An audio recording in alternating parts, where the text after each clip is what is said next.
pakai orang dalam, asal ada orang dalam ya udah, mungkin tidak 5 saja. Iya, saya kira begitu arahnya, Bung. Iya. Tapi sekali lagi kita ini kan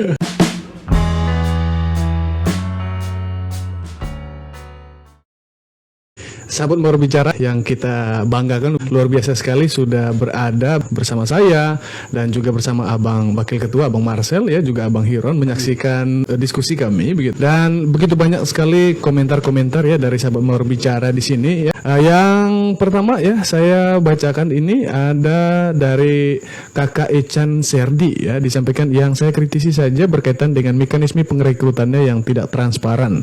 Tiba-tiba muncul SK, kasihan yang tidak punya orang dalam namun punya kemampuan dan keterampilan begitu. Ya, mungkin bisa langsung ditanggapi oleh Abang Marcel. ya tentu saya juga tidak menampik soal itu, Ya. tetapi saya tadi bicara tentang pada saat saya menjadi anggota DPRD, saya masuk tahun 2014, lalu tahun 2016 itu ada perekrutan TKD waktu zaman penjabat bupati. Ya, fokus kita untuk membantu mengurangi beban orang tua murid, terutama dari aspek pembiayaan untuk guru-guru komite. Sehingga persyaratan yang diminta waktu itu harus dari guru komite. Ya.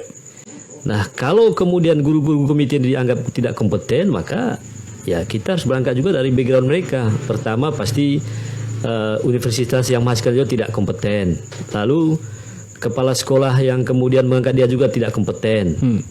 Lalu outputnya hasil yang dia proses juga tidak kompeten. Ya. Ya, artinya sekali lagi saya tahun-tahun sebelumnya saya tidak tahu ya perekrutannya, tapi selama saya menjadi anggota DPRD untuk sampai dengan hari ini, ya saya baru merekomendasikan 5 orang TKD dari guru. Oke. Ya, silakan dicek. Ada 1 di SMP di Tentang, ya itu tamatan dari UKI, ya Universitas Kristen Indonesia, Katolik Indonesia di Ruteng, STQ waktu itu. Ada 1 juga di SMP di Gololajang. Kemudian juga ada 1 lagi di SMP Raka. Ya, semuanya berdasarkan dari guru komite.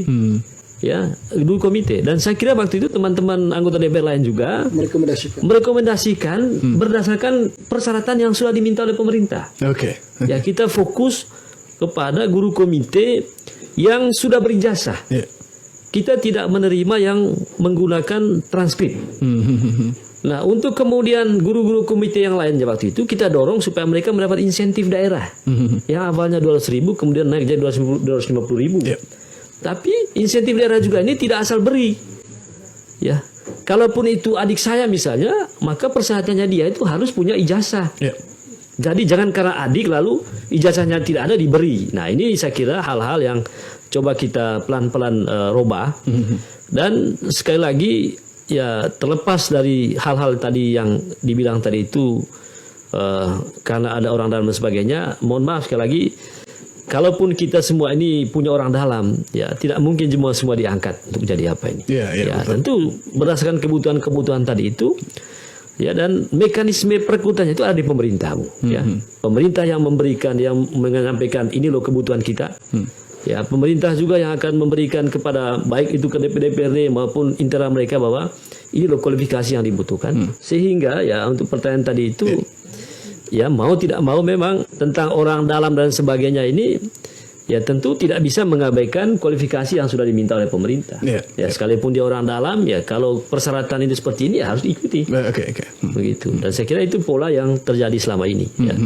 Ya, artinya Abang Wakil kalau seandainya pakai orang dalam ya tentu tidak 5 saja mungkin ya, gitu. Artinya kalau seandainya seperti yang tadi dijelaskan gitu ya, jadi pakai orang dalam asal ada orang dalam ya udah, mungkin tidak 5 saja.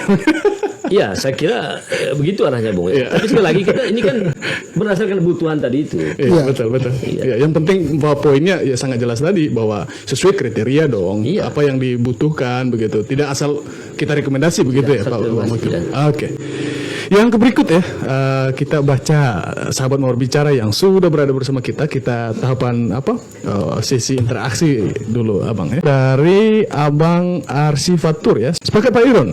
Hingga saat ini database PKD Mabar tidak jelas jumlahnya berapa, bekerja di instansi mana, kapan diangkat dan lain sebagainya. Saya berharap broadcast malam ini ada hasilnya.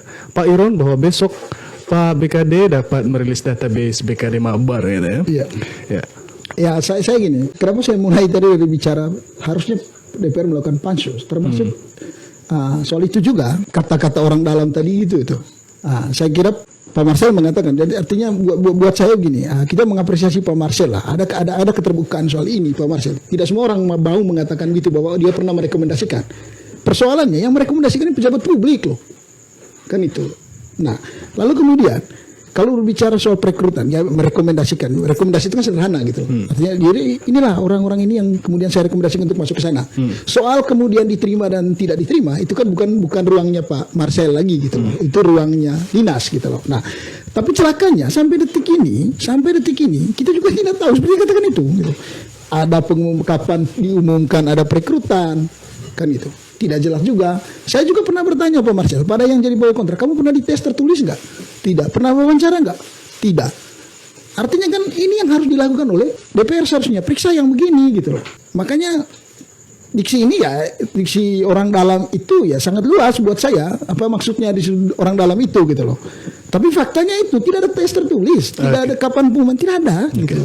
Nah, saya sudah tanya soal itu gitu ke teman-teman. Jadi ini harus diperiksa menurut saya Pak Marcel. Ini harus didorong bahwa harus ada pansus. Pansus mulai dari sana, mulai periksa itu.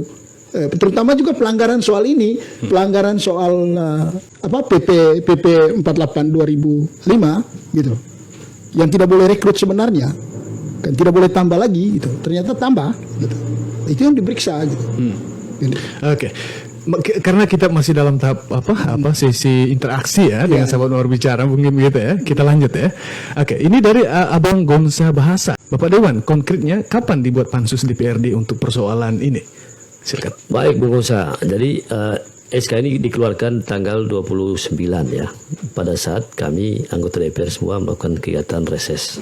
Ya, sehingga kalau kemudian menunggu kapan ini dipansus, saya pastikan ya terkait dengan SK ini ya pada saat sidang pertama pasti saya akan sampaikan. Ya, silakan datang ke DPRD. Saya akan tanya ini dasar hukum SK ini. Ya, jadi kalau yang ditanya tadi itu pansus untuk SK ini, ya karena usianya baru berapa hari ini dan sekali lagi saya baru saja pulang dari daerah pemilihan saya tadi. Ya hanya untuk mengikuti podcast malam hari ini. Luar biasa. Saya pastikan ya. Kesempatan pertama nanti pembukaan sidang setelah res ini akan saya tanyakan alasan dibalik keluarnya SK ini. Ya karena sekali lagi seperti yang saya sampaikan tadi ya bicara tentang pemenuhan kebutuhan anggaran untuk penanganan COVID ini ya yang disampaikan secara resmi oleh pemerintah itu terhadap beberapa aspek yang saya sudah sampaikan tadi. Ya ada alokasi anggaran untuk makan minum, perjalanan dinas, kemudian alat tulis kantor. Dan juga program-program yang kemudian bisa ditunda, ya itu kita bisa lakukan. Tetapi pelaksanaan itu, ya itu setelah penetapan perubahan Perda tentang APBD.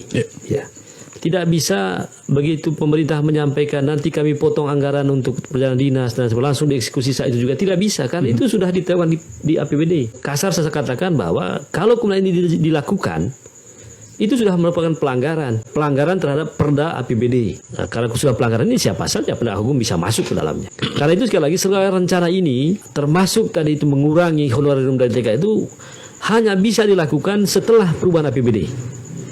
Ya sebelum itu menurut saya itu wacana. Oke. Itu wacana. Termasuk SK ini bagi saya sampai hari ini wacana.